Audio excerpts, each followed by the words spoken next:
Hi everyone, welcome to Psychic Creations History Series. We are on part 2 with Buffalo Bill Cody. It's Well, nice to meet you again. glad to be back. Glad I'm still here. Yes, yes. If I can, I'd like to tell you some of the things when I was a youth, some of my experiences. Um, One of the things, Ed, you had mentioned in one of the introductions is that I was a gold prospector. Yes? And I did. I was young. I was about 13. I went to Colorado on my own with a friend. And the big gold fields and the big gold strikes were happening. That was the place to go. So we headed out there without a clue. Neither of us knew geology.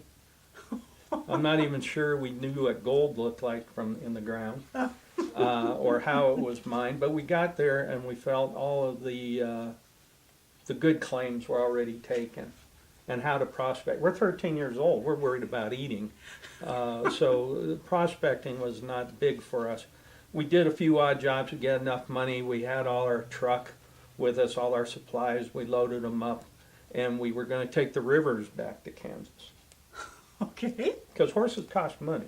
Okay. Well, we didn't get all that far, and we got tumbled, and we lost all our supplies and everything. So by hook or crook and whatever, we did manage to get back to Kansas. Okay. And so that was an experience. And then I did try trapping with a friend. And we were successful. And the second hunt we went on, we had quite a load. We had marten, we had deer, we had beaver, which even though the heyday of the beaver was gone, there was still a demand for beaver because it's a good fine fur. So we had a wagon load. We had quite a bit of stuff to go back. And at our age, we were doing really well. Well, I broke my leg. I took a tumble, broke my leg, and it was wintertime. My partner and I, we found a small cave along a river. We hollowed it out more, put our supplies and everything in there, and he made me as comfortable as possible and brought firewood up to the front of the cave entrance for me. And he took off, and it was about, I think about 150, maybe 200 miles to the nearest settlement to try and find somebody that could come back and treat my leg. Because you're not going very far on a broken leg out there. And it's extremely painful to ride in a wagon where there's no roads and over rocks you can't see because, and we were having difficulty traveling in the snow anyhow. Oh, goodness. So my partner took off with the only animal we had left. The other one had succumbed to the weather and hard use. And I'm pretty cozy in my cave. I thought I can hang in there as long as need be. Well, few days out, lo and behold, who comes by but a Sioux hunting party. And old Red Cloud himself, which I knew from back in the day when my father moved us from Iowa down to Kansas, 10 miles outside the Kickapoo Indian Agency, he got a license to trade with the Indians. And from as far north as Nebraska and stuff, the Sioux would come down to that agency and trade sometimes. But anyhow, I knew who Red Cloud was. And he and these warriors came in, and I thought, boy, I'm in for it. I'm a goner, so to speak. I'm going under. And they all saw the predicament I was in, even though I was large for my age. I was still, they could tell, a youth. I wasn't of any harm to them, and they knew I had a broken leg. Well, they helped themselves to my provisions. They ate everything I had. You know, they're on a hunting expedition, but they didn't want to cart my white man's food with them. That wasn't going to happen. So they took all my food, took all my weapons, took the traps, everything I had of value, left me with some water, and they took off. Now, I think it was still about a week or so before my partner showed up with help. He made darn good time in that kind of weather, there and back, and so I survived. I'm here. Yes, you are. But that was quite the experience. And I tried to make it known. I knew a little bit of sign language because growing up near an Indian reservation, or it wasn't a reservation, but it was called an agency at that time. Okay. Mm-hmm. And it was their ancestral home, if you will. So Okay. they were allowed to be there, and you had to have a license to trade with them. But some of my earliest playmates were these young Indian boys, and I learned to shoot bow and arrow. I learned how to skin rabbits and small game, and learned some sign language, and that helped me later on, because throughout the northern plains and the dissimilar tribes, if they had language problems, they always resorted to sign language. So Oh, that helped me, and Yeah. even in later years, some of the old guys and myself would get together after a performance, and just to nice. keep the old days alive, we would do our signing. And Oh, nice. a matter of fact, they filmed me and one of my performers one time, just a few years back. They filmed us signing to each other. Is that right? Right, so there is a Oh. record of me doing sign language. Oh. That Bell character, and Edison, I should say, Edison, his motion picture, moving picture course, he's starting to cut into my Wild West with moving pictures, but what a Yeah. marvelous thing it is. Yes, it is. It is a true marvel, true Mhm. marvel. So those are some of my experiences. I had a bad one. I was about 5 years old. Papa was gone, and my older brother Sam, and my mama had said, "Don't ride Papa's horse. Don't do that." So he got up on Papa's horse, and I had the other plug, if you will, and we went trotting down the lane, and there were some kids from our school, and whether Sam was reining up to say hello or something spooked Papa's horse, well, the horse reared and rolled over Sam. And he didn't linger long. They took him to the nearest house, and by the time they went and got Mama, he was already gone. So there was that experience of watching my my older brother pass. And my younger brother, when I was off to war, he died during the war. Oh. Back at home, he had been sickly, and he passed, but I still had a brood full of older sisters that I Oh. had to care for, and I did. Sure. And, so there was always that good thing about that, and I could tell, I'd probably go on for days telling you about what it was like to perform on stage. I did perform in Virginia City, but it was the McGuires Yes. at that time. Yes. I came back in later years, and I had been to the Piper, but not as a performer. Oh. Sometimes I might be invited up on the stage because I was recognized in town. Oh. Because I would come to Ely here in Nevada Yes. to buy horses. Okay. You know, Texas horses were fine and dandy, but if you wanted a good horse with good bottom, and you wanted a mountain horse, Oh, Their lungs sure. were bigger. Yes. their endurance is better. Good And point. so for running and for performing and speed, I like the Nevada horses. And I would go to Ely, sometimes Elko, to purchase horses from the ranchers to be incorporated in my Wild West. Oh, interesting. So that's my connection to Nevada. It's Sure. a great place. It is. I enjoy the scenery. I'm pretty much a high prairie kind of guy. I like my trees about 5-6 miles apart.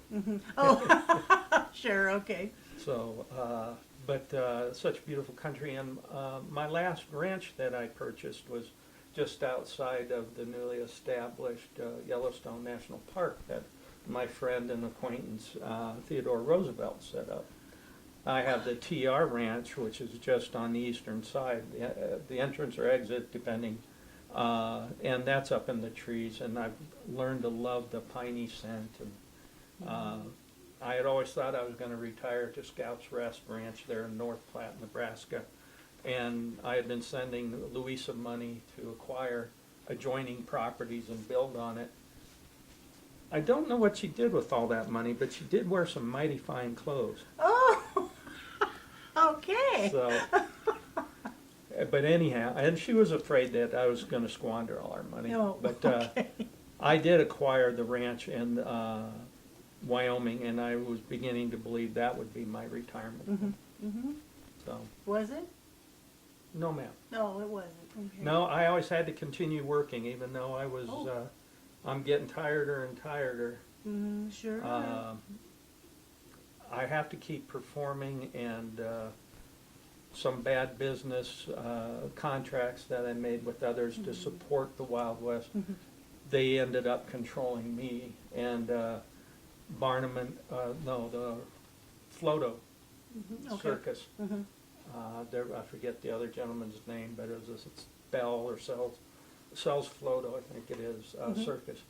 I became just a figurehead or a shadow of myself. But the crowd still loved me, and they remembered me and the young boys. Oh, yeah. One time in New Jersey, or New York, I went and all the newsies, all the little newsboys that sold newspapers for a living, and I said, well, you know, you boys here, you come see my show, it's free. Nice. About 5,000 of these boys showed up. And so we had, and I asked the troupe, would they help me put on a performance for these boys? And they did, and it was great, it was fantastic. And they weren't paid for it, because this was out of the ordinary, and it was an extra performance, and just for the newsies. Isn't that nice of you? Early on in, let's say, the learning curve of doing things, you know, the very, very first experiment I tried with Buffalo in New York, it doesn't work. You got to have them corralled, and you have to have more riders and horses. And I paid a few bills for that. But we were in New Jersey, and we were doing our shooting performances. Well, midway through the performance, we have the town chief of police coming, and our shots were going out of the park across the river and shooting out the windows in a greenhouse. Oh, no. So we developed a smaller, more like a shotgun shell, you know, in the 44s, 45s, just a little bit of powder and just a little bit of chilled lead shot, so it wouldn't travel very far. Right. Oh. We learned. You learned. A costly lesson, but you learn. Luckily, no one was hurt. Oh, you have had so many wonderful experiences. I've been very blessed and very fortunate, and oftentimes in the right place at the right time. Sure, it sounds like that. And I've had help. I've had a lot of help doing what I do. And I would rather accumulate and take care of friends and family than money. Isn't that a wonderful attitude to have about life? Nice.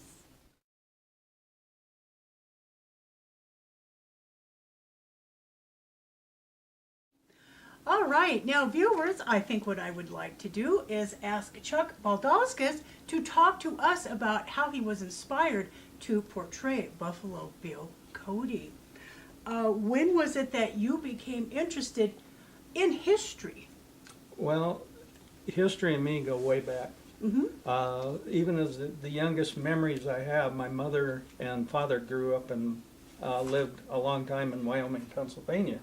So we'd always hear of Queen Esther, the Indian princess, who was actually in our hometown too. Oh, okay. But their tribe is pushed back further and further by white settlements.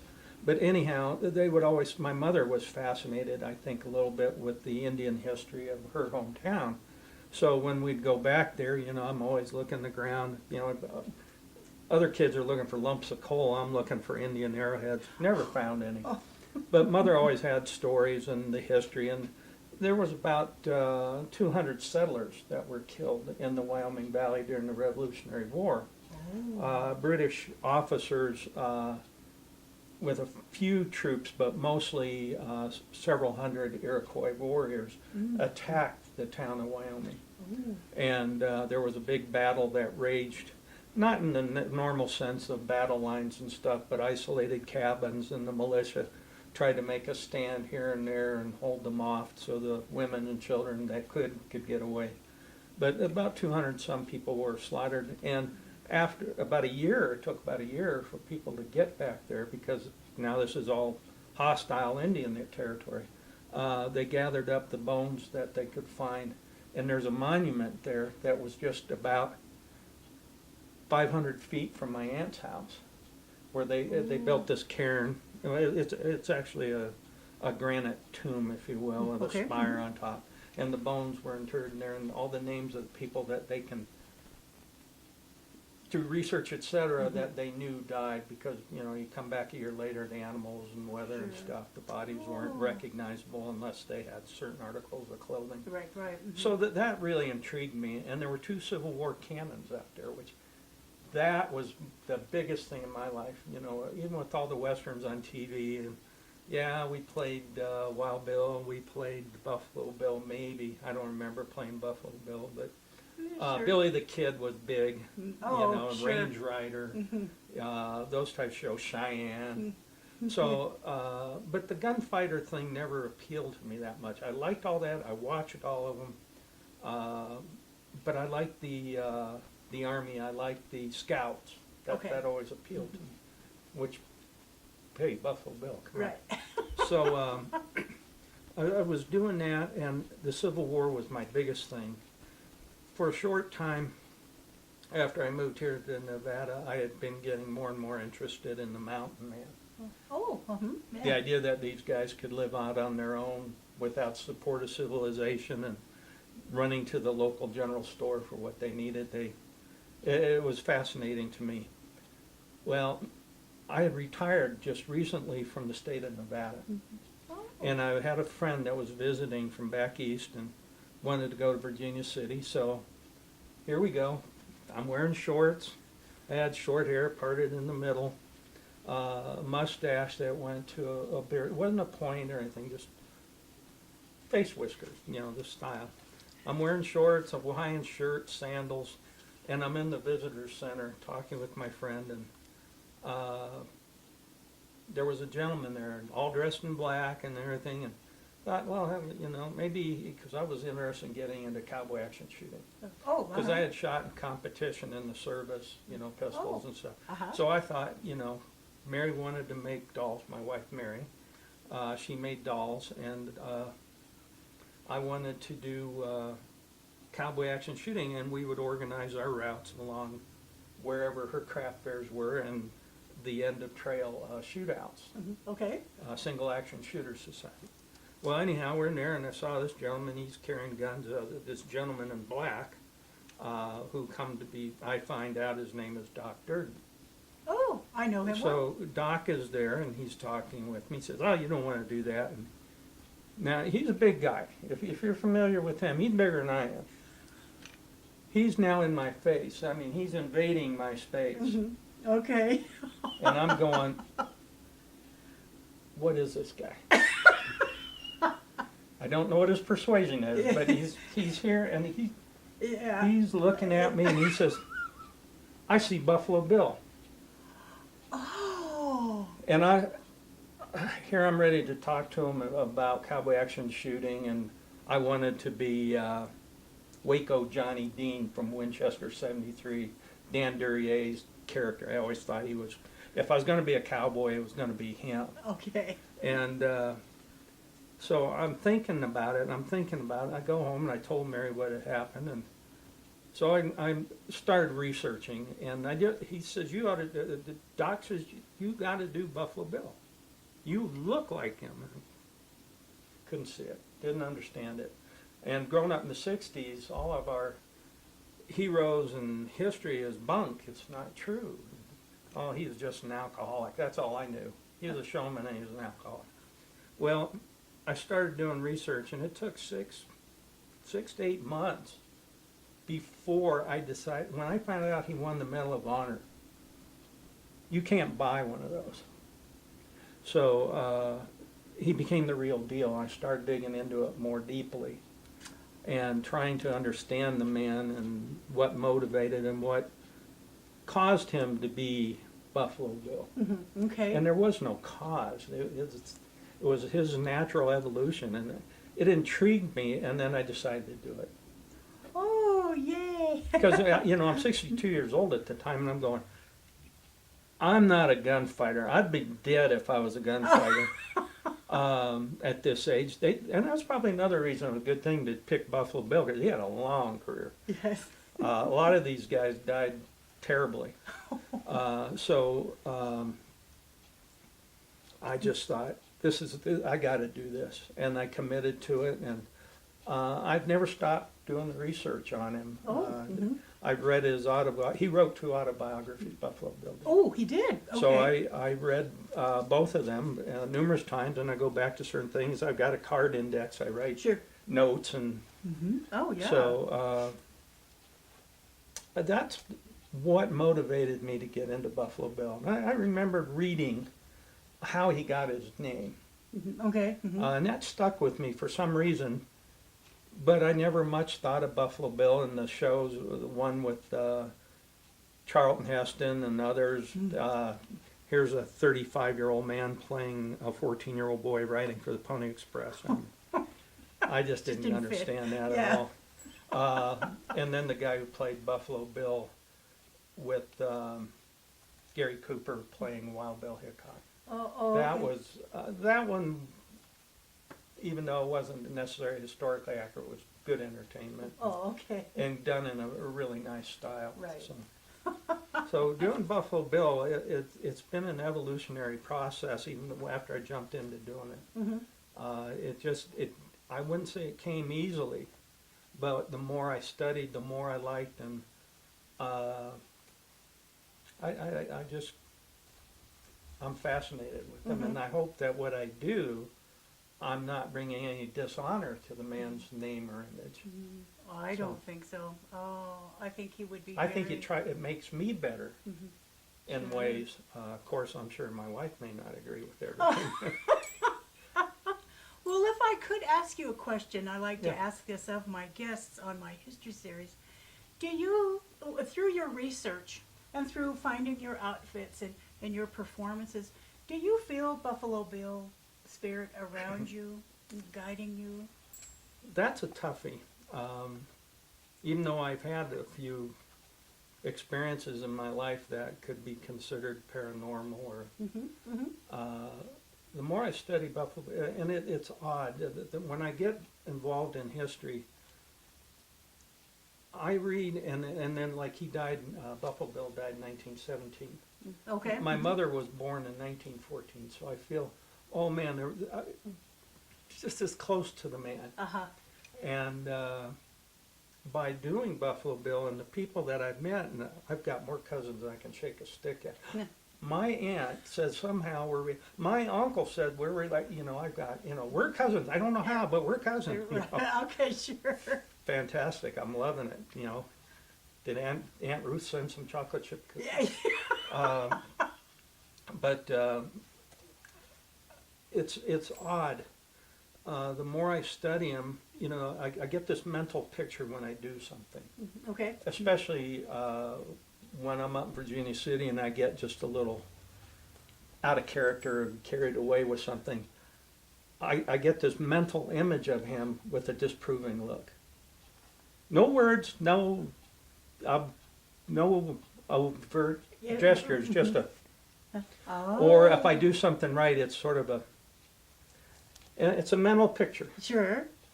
But what fascinates me about Buffalo Bill and doing this, and getting this approbation, if you will, maybe mentally, that I've put in there by reading and studying him, it's the parallels in our lives. Oh, really? Some of the easiest, quickest things that come to mind is we both got married at 20. His wife was a little older than he was.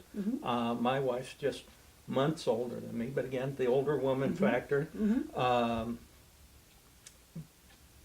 Buffalo Bill became seriously ill with kidney failure, and that's what he passed away from. A year ago, I had double kidney failure. Now, with modern science, I have survived, Sure. whereas they didn't know what to do for Buffalo Bill. Right. And the last 3 or 4 years of his life were just misery. And he wanted to retire. He was always tired, and I understand that, because when my kidneys shut down or were shutting down, I didn't know what was going on.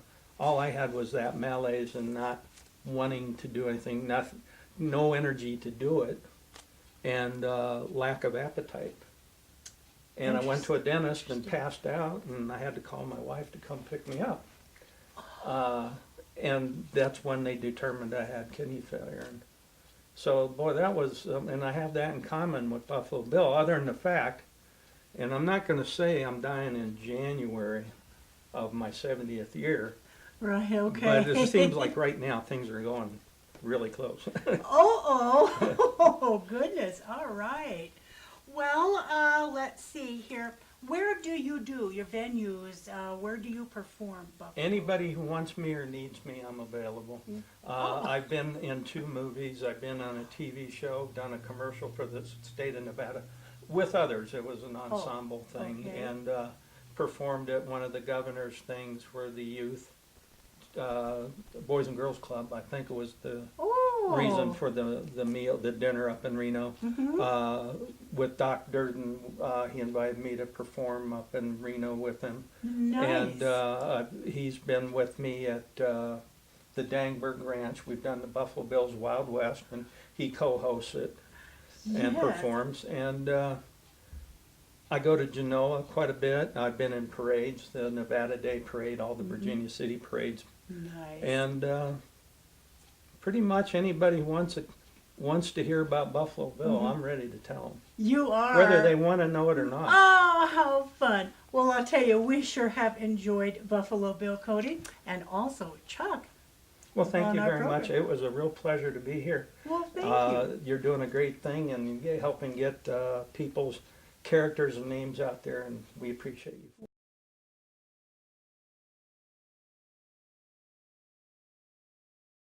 Oh, just one more question. Could you give our viewers contact information where they could get a hold of you to come teach or come perform? Well, if I can give my phone number, Yeah, I can give yeah. a home phone number, which is 775-265-2315. And we don't always monitor the messages, but leave a message, and when we get to it, we will get back to you. Nice. And I have a Facebook page, The Honorable Buffalo Bill of Virginia City and B, and a Facebook page, Chuck Baldauskas on Facebook. Awesome. Thank you so much for being on our show. Thank you for having Part me. 1 and Part 2. All right. Nice. All right. Well, thank you very much for watching Psychic Creations History Series. And if you would like to be a guest on my show, you can get a hold of me at my website, which is www.sandypsychicstones.com, or at my email address, which is admin@sandypsychicstones.com. Thank you all for watching Psychic Creation History Series, and please remember, history created who we are today. Amen. Thank you.